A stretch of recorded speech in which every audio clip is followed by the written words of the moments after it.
大家好，欢迎来到奇闻异事。人类究竟从哪里来？中国古代有女娲造人的传说，基督教有上帝创造了人类之说。进化论者认为人类是由古猿进化而来。那么佛陀是如何揭示人类起源呢？在《长阿含经》中，释迦牟尼佛讲述了人类的起源。下面是《长阿含经》白话翻译文。在上一个成住坏空的过程最后，人们命中都升到光阴天，那里的生命都是自然化生的，以念为饮食，不必食用真正的食物，身体都有光明，能够飞行自在，想去哪里就到哪里。从那之后，这个婆娑世界的土地都变成了水，没有日月星辰之光，也没有年月岁日，只有一片黑暗。光阴天的人命终之后，又转生到人间。虽然来到人间，但是仍然以念为食，能够神足飞行，身体有光明照耀，在这个世界上的寿命很长，都自称众生。后来大地涌出了一种甘泉，就如同酥蜜一样，那些性情轻浮的人就觉得可以尝尝看，吃后觉得味道很好，于是以手抄接，随意饮食，逐渐贪恋其美味，没有满足，其他的众生也效仿之。这样吃的时间一长，身体逐渐粗重，肌肉坚实，失去了天人的美妙容貌，也不再有飞行自在的神足能力，身上的光明自然消失，天地间一片黑暗。天地自然的道理，黑暗之后必有日月星辰出现在虚空，然后就会有昼夜明暗，年月流转。这时众生食用的味时间一长，吃得多的人面貌逐渐粗重丑陋，吃得少的人容颜光润，就出现了美丑之分。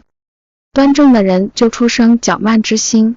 看不起丑陋者，丑陋者生嫉妒心，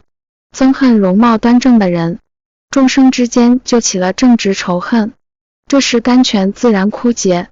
大地长出一种自然的肥，色味美妙，芳香清洁，大家就取食的味。随住时间的流逝，那些吃得多的人容颜更加丑陋，吃得少的人面色依然很好，容貌端正，这些人就产生较慢心，看不起丑陋者，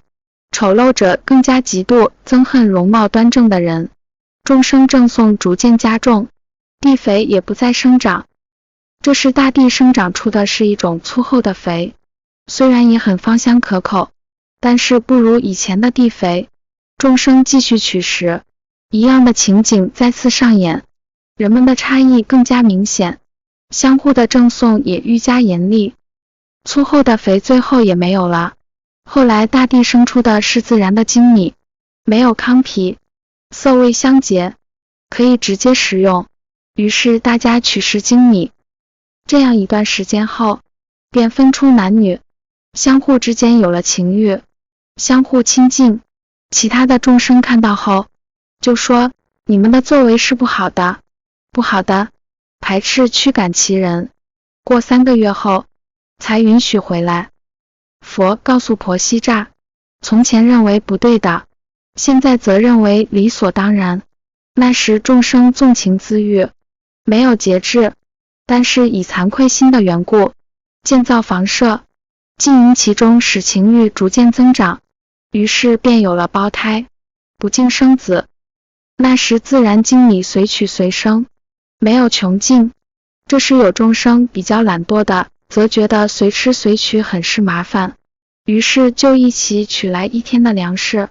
其他的伴侣呼唤其一起取米的时候，他说，我已经取了1天的粮食，你们自己去取吧。其他人觉得这个人有点智慧，能够提前积聚粮食，我们也应当提前积攒，而且要积攒3天的粮食。于是大家都储存了3天的粮食。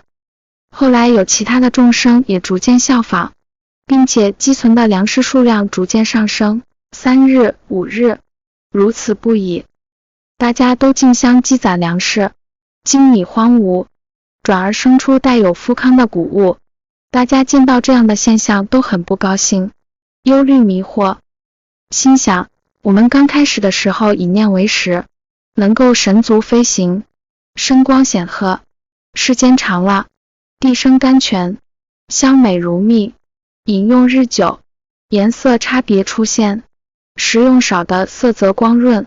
食用多的丑陋，因为饮食的缘故导致了我们容颜的差异，众生于是各怀是非，憎恨嫉妒心升起，甘泉自然枯竭，以后大地生出的肥也是香美的很，食用之后更加增大相互之间的差异，如此这般，又生粗厚的肥，粗厚的肥没有了，又生长精米，后来由于懒惰，竞相积存粮食，现在精米也没有了，转而生长带有富康的谷物，现在该怎么办呢？于是大家认为应当把土地分给个人，树立标志，决定后即实行，因为这个因缘，这个世界上才会有田地归属。那时的众生各自分封土地，建立疆界，于是渐渐有人生起偷盗的心，盗窃他人田地中的庄稼。其他众生看到了都说，你做的不对，不对，自己有自己的田地，却偷取他人的庄稼。但是有的众生依然盗窃不停，于是其他众生更加严厉谴责，甚至动手制止，告诉大家，这个人自有田地，却偷盗他人之物，而偷盗者却说，这人动手打我。众人见到两人互相正直，都忧愁不乐，十分懊恼。世风日下，世间有这样不善的事情，才会产生这么多污秽不洁之物。这些就是生老病死的根源啊！烦恼苦报对堕落到三恶道，因为有田地，所以有赠送。现在只有拥立一人为主，治理国家，该保护的保护，该责罚的责罚。于是大家商量，各自拿出一部分粮食，供给拥立的国主，让他治理各种赠送官司。大家推选一个体型高大、颜貌端正、有威德的长者，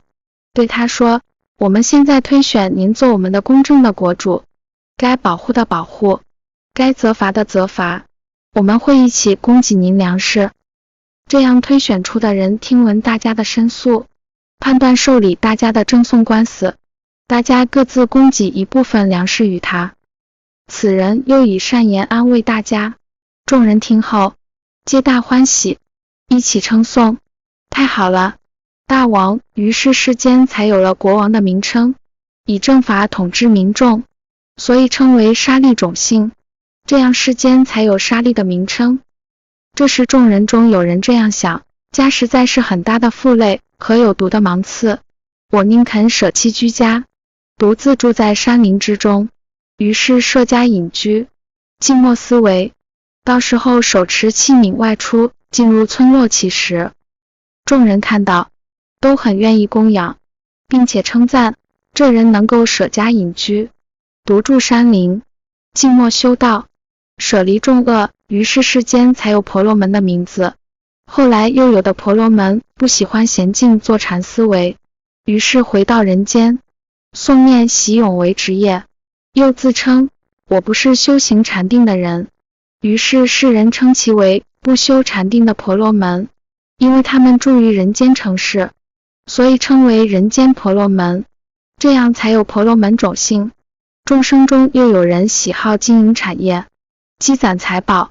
众人称为居士；又有人喜爱技巧工匠，造作器物，世间才有首陀罗工匠的名字。由此划分出不同的种姓、社会阶层。好了，这期节目就到这了，非常感谢您的观看，我们下期再见。